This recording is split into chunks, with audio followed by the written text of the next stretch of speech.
हर हर Mahadev to all of you. अब जो मैंने सेकंड पार्ट बनाया था इंटीमेसी का, ये अब उसमें से क्वेश्चंस आ रहे हैं, तो मैंने सोचा कि इस पर भी बना दूँ। बिकॉज़ मुझे ये लगता है कि ये एक ऐसा सब्जेक्ट है इस ट्विन जर्नी में कि ये बहुत ही सेंसिटिव है।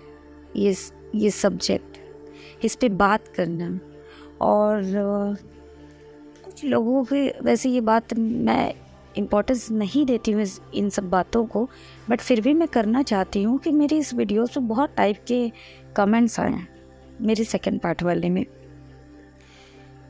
तो इससे मुझे कुछ नहीं हो रहा है, लेकिन जिनके कमेंट्स आ रहे हैं, जो इस जर्नी में नहीं, वो कुछ भी कमेंट कर रहे हैं, वो ठीक है, वो अपना 3D लाइफ जी रहे हैं, वो मटेरियलिस्टिक लाइफ जी रहे, उन्हें इन सब जर्नी के बारे में पता ही नहीं, तो वो कुछ भी लिख सकते हैं, उनका मोस्ट वेलकम। बट जो और लोग हैं जो कमेंट करते हैं फालतू टाइप का, तो मैं बस उनके लिए यही कहना चाहती हूँ कि उन्हें अगर ऐसा लगता है कि अगर DM कमेंट कर दे ऐसे ही झूठा ही और आप उसके साथ फिज़िकल रिलेशन बना लो, तो मैं यही बताना चाहती हूँ कि जो वाकई ट्विन जर्नी में है, जो वाकई में अवेकनिंग की प्रोसेस में है, जो वाकई इन काफ़ी अपनी इस जर्नी में आगे बढ़ चुके हैं, तो वो जानेंगे कि मैं क्या कह रही हूँ और मैं क्या कहना चाहती हूँ, और मैं इस वीडियो के माध्यम से लोगों को क्या समझाना चाह रही हूँ। जब एक DM अवेकन होता है, तो सबसे पहली बात तो वो अवेकन के प्रोसेस में कब आते हैं, उनके DM अवेकनिंग के प्रोसेस में तब आते हैं जब उनकी DF अपने पुराने इश्यूज़ को, हर एक इश्यूज़ को हील कर लेती है। अब ये जर्नी ऐसी कि ये आजीवन चलेगी, जब तक हम जी रहे हैं तब तक चलेगी ये जर्नी, बिकॉज कुछ ना कुछ आपके लाइफ में घटित होता ही रहेगा।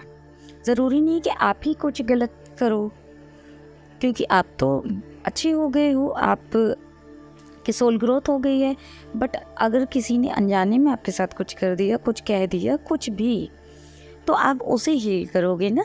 तो ये प्रोसेस, ये अवेकनिंग का प्रोसेस, ये हीलिंग का प्रोसेस, तो ये हमेशा चलता रहता है। बट एक DM की अवेकनिंग तब स्टार्ट होती है जब DF अपने इश्यूज़ को, पुराने इश्यूज़ को 90% हील कर चुकी होती है और अपने DM से फुली डिटैच हो चुकी होती है। उनको ज़रा भी चीज़ नहीं करती उनके बारे में, यहाँ तक कि उनके बारे में सोचना तक बंद कर देती है, तब उनकी अवेकनिंग स्टार्ट होती है। तो अगर आप अवेकन हो चुके हो, आप बहुत मैच्योर हो चुके हो, आप बहुत बैलेंस हो चुके हो, तब आप खुद ही जान जाओगे कि आपका DM अभी अवेकनिंग के प्रोसेस में आए हैं या नहीं। वो अगर आ भी गए हैं अवेकनिंग के प्रोसेस में, तो वो फुली बैलेंस हुए हैं या नहीं, उनकी DM DF एनर्जी बैलेंस हुई है या नहीं। और अगर मैं ये भी कहती हूँ कि अगर उनकी DM DF एनर्जी बैलेंस हो जाएगी, तो फिर वो ऐसा कुछ डिमांड ही नहीं करेंगे, है ना।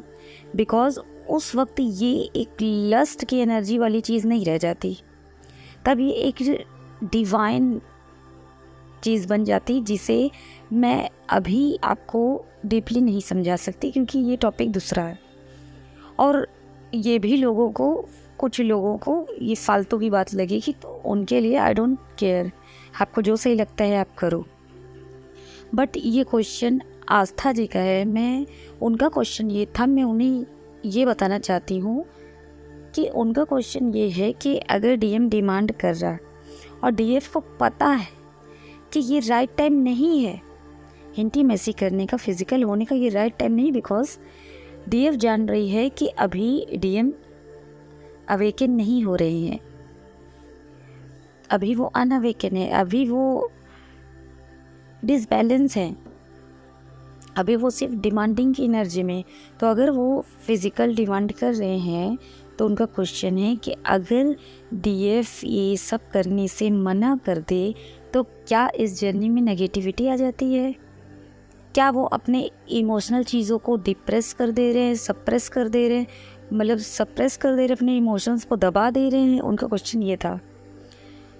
तो देखिए, मैं जो इसका फर्स्ट पार्ट है वो मैं यही कहना चाहूँगी कि हर कोई उसे सुने और बहुत ध्यान से सुने, बिकॉज़ बहुत ही फिज़िकल इंटीमेसी के बारे में मैंने फर्स्ट पार्ट में बहुत ही डीपली बात की है। तो आप जब एक अनअवेकन डीएम के साथ फिज़िकल होते हो और साथ ही आप भी उस टाइम फुली बैलेंस नहीं हो, आप भी इस जर्नी के प्रोसेस में हो, आप अभी बैलेंस नहीं हुए, आप खुद ही डिसबैलेंस हो, आप खुद ही पूरा अवेकन नहीं हो, आपके खुद ही पूरे इश्यूज हील नहीं हुए। तो जब आप खुद ही हील नहीं हो, आप एक अनहील्ड डीएम से फिज़िकल रिलेशन बना रहे हो, तो क्या होगा, कैसे होगा, उसका आप फर्स्ट पार्ट में बहुत ध्यान से सुनिए, क्योंकि ये एक लड़की की या डीएफ एनर्जी में जो भी है, एक लड़का है, एक लड़की, जो भी, उसकी पूरी लाइफ डिपेंड करती है इन सब चीज़ों पर, उसकी पूरी लाइफ की बात होती है। ये जो लोग इन सब चीज़ों को नहीं झेले हैं, उन्हें ये सब चीज़ें जोक लगती है, मजाक लगती है, बट जिनके साथ फिज़िकल चीज़ों को लेकर कुछ घटित हो जाता है, उनकी लाइफ से पूछिए कि उनकी लाइफ कैसी है, वो कैसा फील करते हैं, चाहे वो उनके डीएम ही क्यों ना हो, वो तब कैसा फील करते, वो उनसे आप पूछिए, वो आपको बता पाएंगे।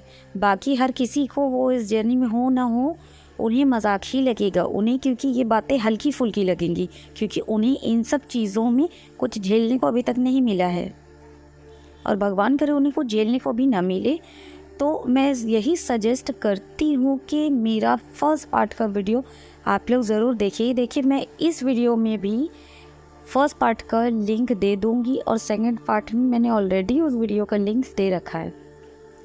तो ये तो मैंने बता दिया कि इमोशंस को सप्रेस करना नहीं होता है, क्योंकि जब आप खुद ही इम्बैलेंस हो, तो आपको भी बड़ी वो रहती है कि आपको भी बहुत वो रहता है कि मैं उनके साथ फिज़िकल रिलेशन बना लूँ, और ये बस छोटी सी बात है, क्योंकि आप खुद ही बैलेंस नहीं हो ना, आपकी चक्रास अभी बैलेंस नहीं है, तो आपको भी बहुत लस्ट की एनर्जी होती।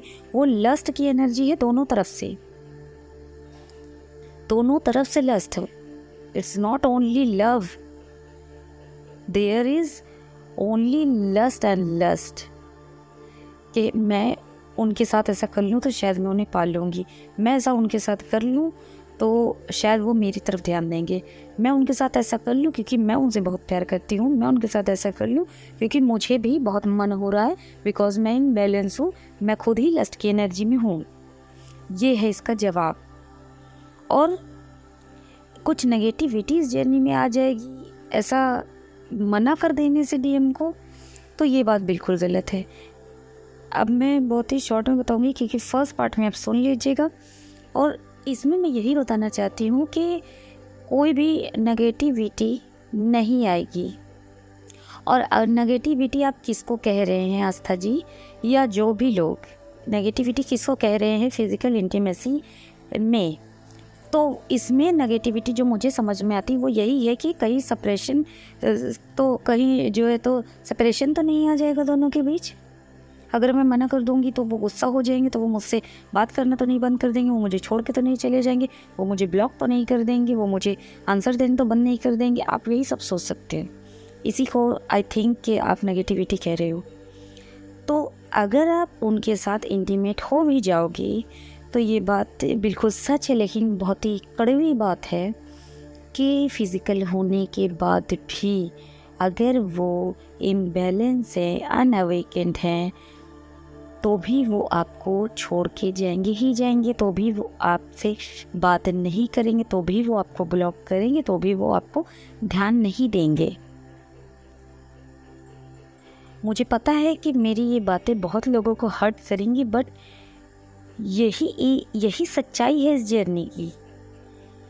बिकॉज़ इस जर्नी का मेन मकसद अभी तक आप क्या जान पाए हो कि आपको फुली अवेकन होना है और आपके डीएम को, दोनों को बैलेंस होना है। बैलेंस मीन्स कि दोनों के अंदर डीएम डीएफ एनर्जी बैलेंस होनी है। तो जब दोनों ही इंटीमेट होने के चक्कर में पड़े रहते, मैं यही शब्द प्रयोग करूँगी, जिन्हें भी बुरा लगे उसके लिए आई एम सो सॉरी। तो जब दोनों ही इस चक्कर में पड़े रहते फिज़िकल रिलेशन बनाने के, इट मीन्स कि यहाँ मैं साफ साफ उनकी बिना कहानी जाने बता दूँ कि वो इम्बैलेंस है, अनअवेकेंड है और डिसबैलेंस है। उनके इश्यूज़ हील नहीं है, वो चाहे डीएफ हो चाहे डीएम हो। तो ये टाइम होता है कि आप उन्हें मना करो और अपनी आप को संभालो, अपने चक्रास को हील करो, ताकि आपकी ये जो लस्ट वाली एनर्जी है ये बैलेंस हो सके, आपके अंदर डिवाइन लव आए, ना कि लस्ट लव आए। आपको उनके लिए प्यार हो, ना कि उनकी फिजिकल बॉडी के लिए। अब हर एक चीज़ का मैं डीपली वीडियो बना ही रही हूँ, तो इसमें मैंने बहुत डीपली बात नहीं की है। बस मैं ये बताना चाहती हूँ कि नेगेटिविटी तो करने के बाद भी आ सकती है और ये इमोशन को सप्रेस करना नहीं है, बिकॉज़ अभी आपकी एनर्जी डिसबैलेंस है, इसलिए आप लस्ट की एनर्जी में हो, इसलिए आपको भी मन है उनके साथ इंटीमेसी हो, फिज़िकल इंटीमेसी करने का। This is not true love, this is not unconditional love. और जैसा कि मैंने सेकेंड वीडियो में भी कहा कि आगे आप सबकी लाइफ है, आप सबको भगवान ने बुद्धि दी है, आप सब सोच सकते हो, आप सब को जो इच्छा करें वो आप करिए, क्योंकि समझाना मेरा काम है। कितने लोग मेरी बात से एग्री करेंगे, कितने नहीं, कितने समझ पाएंगे मेरी बात को, कितने नहीं, मुझे नहीं पता। मैं यहाँ सिर्फ वही बात बताती हूँ, सिर्फ उसी चीज़ों में अवेयर करने की कोशिश करती हूँ, वही चीज़ें बताने की कोशिश करती हूँ जिससे कि एक डीएफ की लाइफ ना बर्बाद। ज़्यादातर डीएफ एनर्जी गर्ल्स में होती हैं और उनकी लाइफ ना बर्बाद हो, मैं बस यही चाहती हूँ। आगे आप सबकी लाइफ है, आप सबको जो सही लगे आप लोग करिए, बट मेरा काम है समझाना। मेरा काम है कि मैं जितना आप सबकी मदद कर सकूँ मैं करूँ, जितना आप सबको अवेयर कर सकूँ करूँ, जितना आप सबको नॉलेज दे सकूँ दूँ। बहुत बहुत धन्यवाद मुझे टाइम देने के लिए, मुझे सुनने के लिए। मेरी नेक्स्ट वीडियो आने तक के लिए आप सबको हर महादेव। अपने बहुत अच्छे से ख्याल रखिएगा।